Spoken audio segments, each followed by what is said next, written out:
Hey there, I'm Josh, and today I'm going to be just joshing around building a DM screen for Dungeons & Dragons.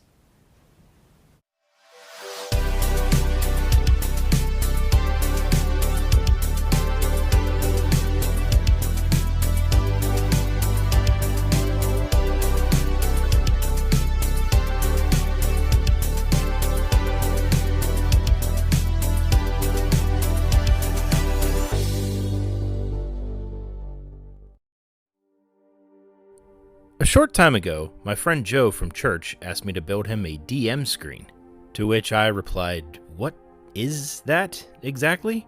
This despite the fact that even though I had played D&D many times over, I had somehow never heard of a DM or Dungeon Master screen before. In the face of my ignorance, he proceeded to give me a quick explanation of what it was and what it was for. We figured out what features he was wanting and what design he liked best, and so I got to work building it. I'm going to be using sassafras wood to build this board. And yes, you're going to be hearing me referring to it as both a board and a screen throughout the remainder of the video, so get used to it.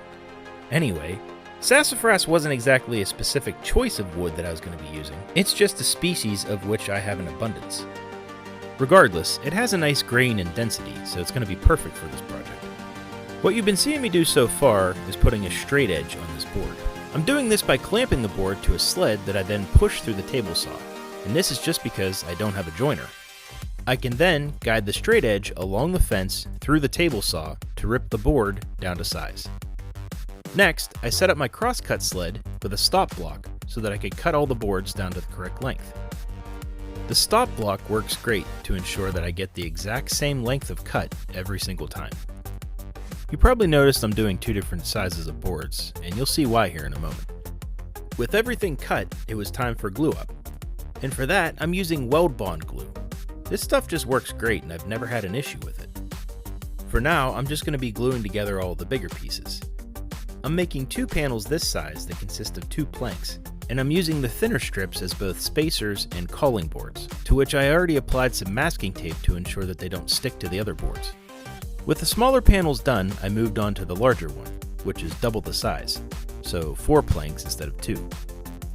With everything glued together, I clamped the crap out of it and then added a bunch of weights and calling boards to make sure that everything was straight and flat.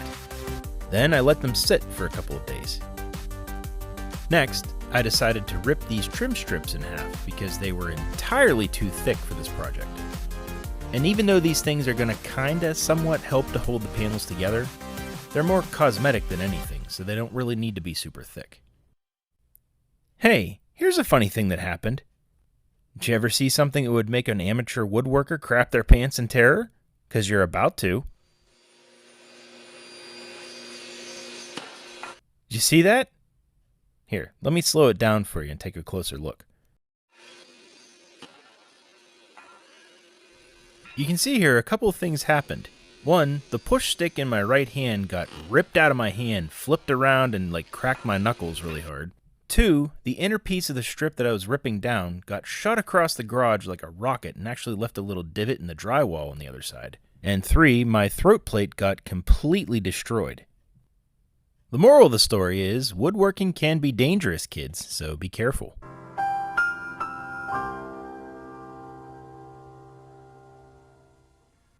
Anyway, after changing my drawers, I got back to work, and first thing here, I cut a slot into the top of the panels.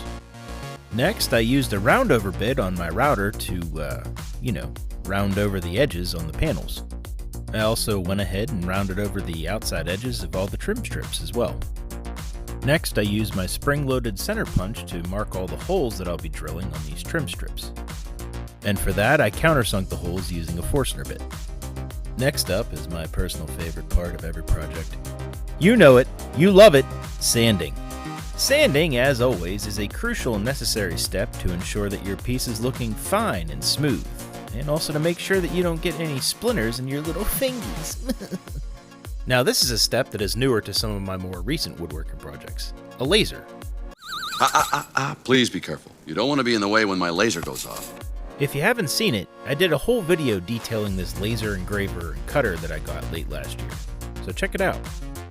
But here, I'm using it to engrave a supposedly royalty-free version of the Dungeons & Dragons ampersand onto the back of the board. Like that. As you can see, I had previously masked off the area so that I could spray on a coat of this matte black paint. Like that.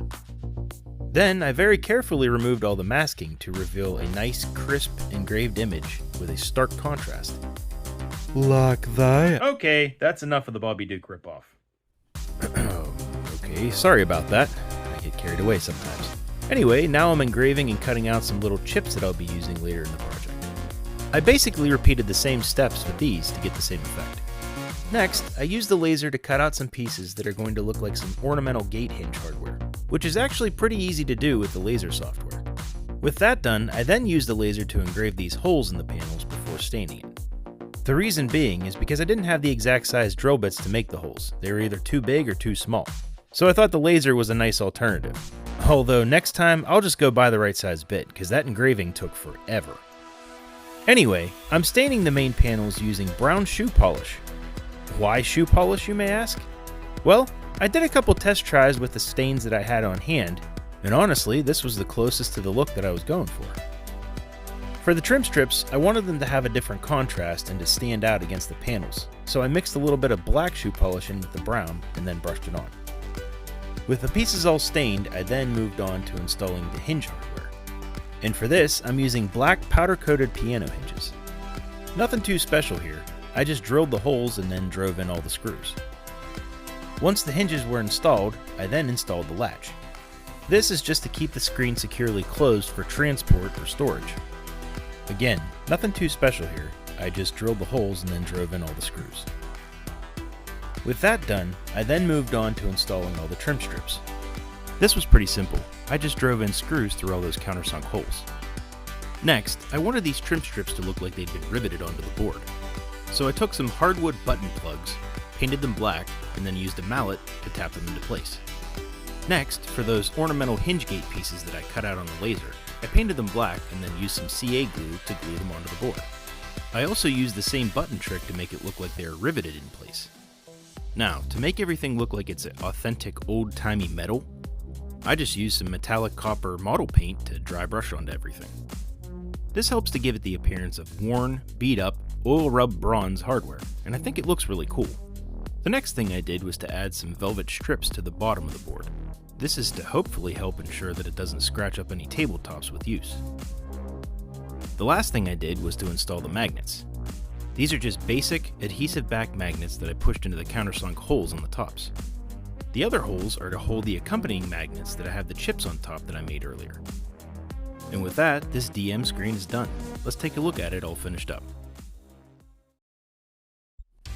I really wasn't sure what to expect when I got into this project. It's something I've never attempted before, and clearly something I wasn't even familiar with. But when you break it down, it's a simple little woodworking project. And I had a ton of fun making it. As you can see, those magnets are just to hold these papers in place, which is really cool. I really love the overall old-time fantasy look and feel that this board has. And I think the D&D ampersand was a nice touch. The slot across the top is a cool idea. And even though I'm just demonstrating with some blank note cards, I think some cards for dry erase markers would work great here. Having the back side of that screen facing the players is definitely going to help to set the mood for any gaming session. The overall functionality of this screen is great. Having the magnets for holding the pages in place is perfect, and having them countersunk flush for storage works great too. I really like how this board came together. The look of it, the feel of it, and all the great little details combined to make something really special that I'm truly proud of. This project was super enjoyable and refreshing to work on, and it's definitely helped to kind of reignite my passion to work on this kind of stuff. The passion's there, now I just gotta find the time. But for now, I'll just be content with appreciating this little beauty. Man, this was a fun project to work on. I love how the screen turned out. It's got a lot of great detail and functionality, and my buddy Joe, who I made it for, is thrilled with the outcome.